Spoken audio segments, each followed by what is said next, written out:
challenger.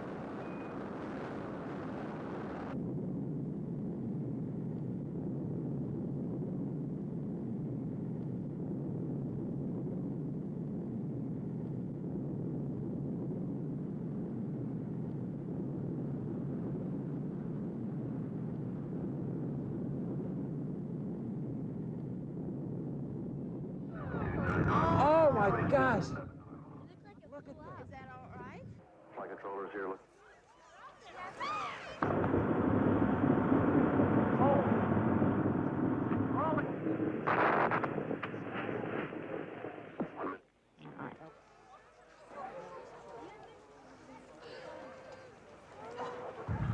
We have had a major malfunction, and we're waiting for more news.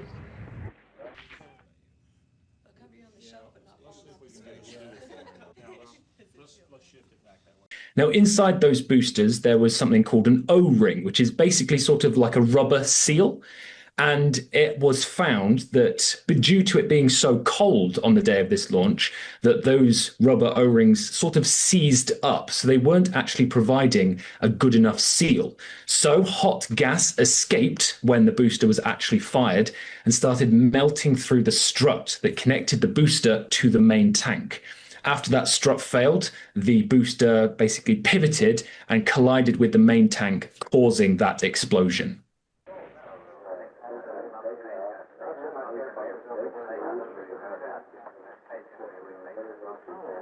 Nothing. So I looked at all the turbine temps are perfect, right on the prediction. DPS? All our data's normal. Prop? Everything looked good for you. Today is a day for mourning and remembering. Nancy and I are pained to the core by the tragedy of the Shuttle Challenger. We know we share this pain with all of the people of our country. This is truly a national loss.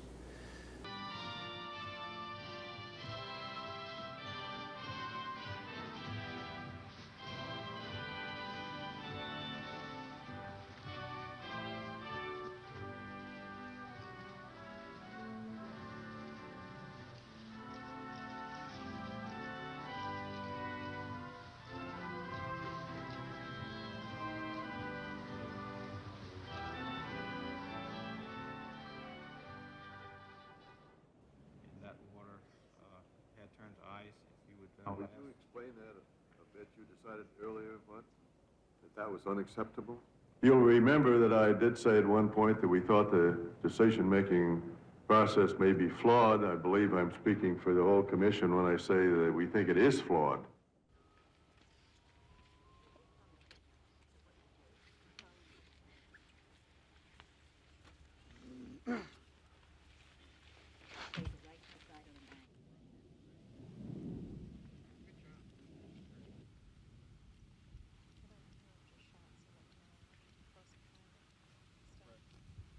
So this O-ring fault, the fact that it could freeze up and not provide a good enough seal, was a concern for engineers for about 2 years prior to the Challenger disaster. So this was a well-known fault that could have happened. And there were also some things in place to perhaps upgrade the boosters, but that had not come into play yet. So this was a known fault. It was also suggested that it was too cold to launch Challenger on the day that it was launched 40 years ago. But it was decided, well, we can't wait until, April, until warmer weather. We're going to launch now. And that led to the explosion. Liftoff of the orbiter Challenger and the sixth flight of the Space Shuttle. Houston copies, Challenger.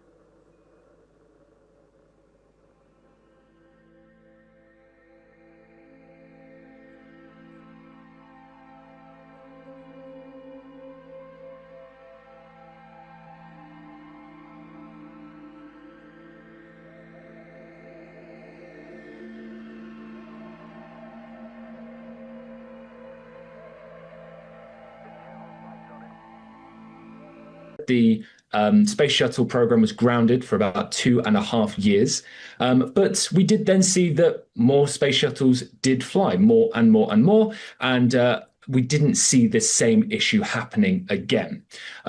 We did see after kind of the space shuttle program ended that all current missions that take humans up into space need to have a way of aborting that flight, of getting the people out of danger if something does happen. It's called a launch abort system.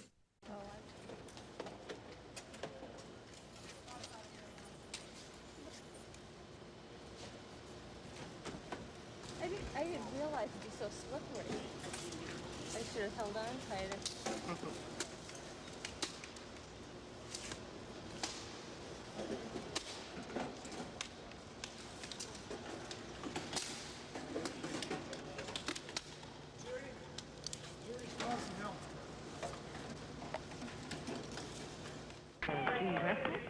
Ron McNair, and, pilot Mike Smith, followed by Krista Masala, teacher in space, Ellison Onizuka, and payload specialist Greg Jarvis.